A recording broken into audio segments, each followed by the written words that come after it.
आज पाकिस्तान मुस्लिम नून की मरकज़ी क़यादत नवाज शरीफ ने लाहौर की गलियों में एक रैली की और इस रैली को कामयाब या नाकाम हम नहीं कह सकते। इसके लिए ये एक तजियाती प्रोग्राम है, ये ज़रूर सुनिए और इसके बाद इस पर बात करते हैं। बिल्कुल। जी जी जी, ये नज़र आ रहा है पब्लिक इसमें, हम कब का एक रैली बनी है, मगर रैली की पब्लिक इकट्ठी करना, मैं ये मेरा बचपन इन्हीं गलियों में गुजरा हुआ है मैं लाहौर अगर की। कुछ इजाजत सो दें आप, मैं जी जी जी जी, आपका बचपन गुजरा है, मेरे भी कुछ उम्र का हिस्सा इस अंदरून लाहौर की गलियों में गुजरा है।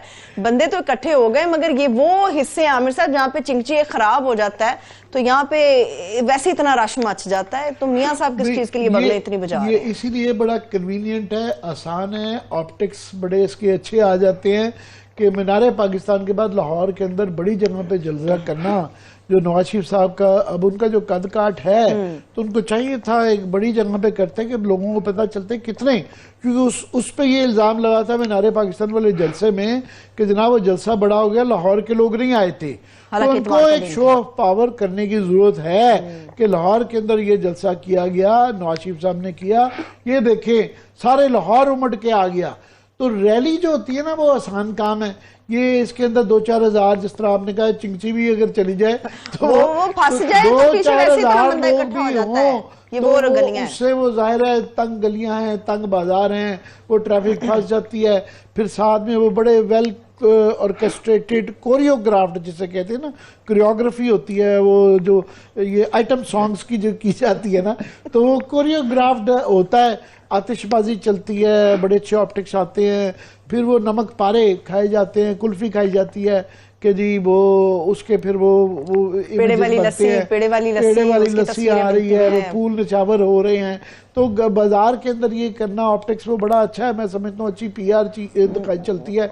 और वो मनपसंद वो वीडियो निकल आती है, खुद बनाई हुई नमक पारे खाते हुए, और सारा दिन वो फिर मीडिया को वो दिखाए जाते हैं। मीडिया की अपनी वो फुटेज नहीं होती, वो दी जाती है और वो चलाई जाती है उन्हीं एंगल से जिससे वो पेश की जाती है। पंजाब तो, आप याद कराई जा रहे हैं आमिर साहब, तो पंजाब के कल्चर में हमारे यहाँ एक रिवाज है कि जंज आती है ना, वैसे बारात नहीं, मैं जंज ही कहूंगी, हमारे यहाँ पंजाब में जंज आती है तो नोट ऊपर से इसलिए बरसाया जाता है कि नीचे बच्चा पार्टी इकट्ठी हो जाए। ये इधर भी नोट बरसा रहे हैं कि ये बरसाने वाला, ये इलेक्शन कमीशन इस पे कोई नोटिस नहीं ले रहा।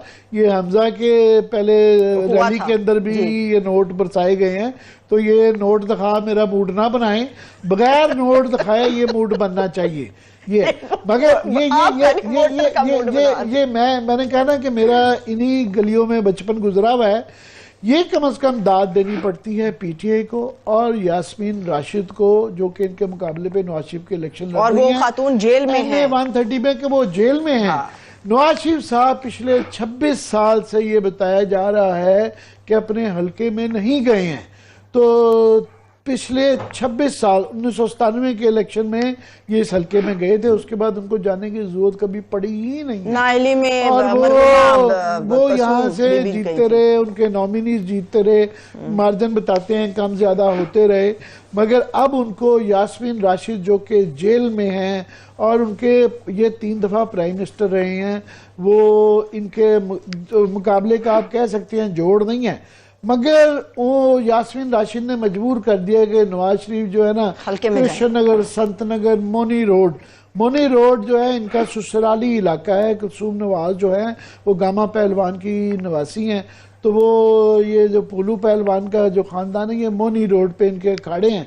तो ये अपने ससुराल गए हुए थे, तो यास्मीन राशिद ने मजबूर कर दिया है कि ये अपने ससुराल, अपने हल्के में 26 साल बाद मियाँ साहब गए हैं।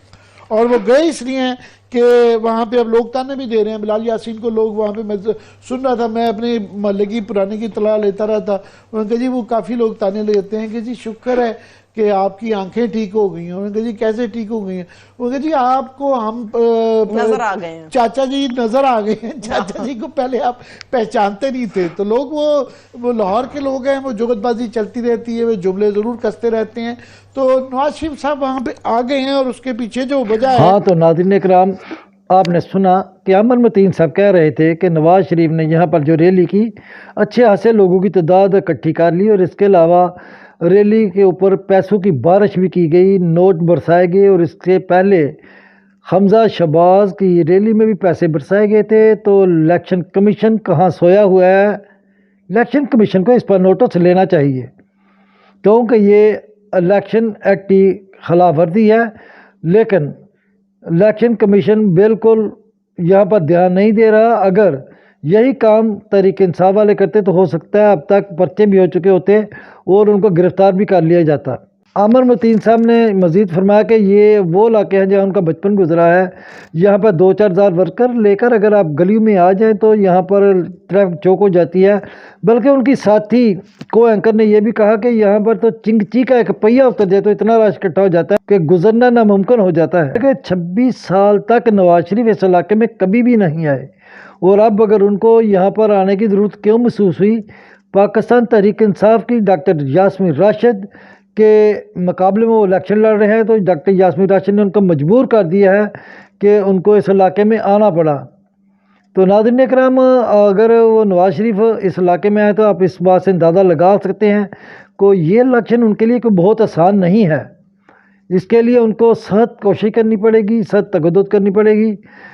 तो अब इलेक्शन में ही देखते हैं कि इसका रिज़ल्ट क्या निकलता है, क्या नतीजा आता है। अल्लाह पाकिस्तान का हामी नासिर हो। पाकिस्तान जिंदाबाद।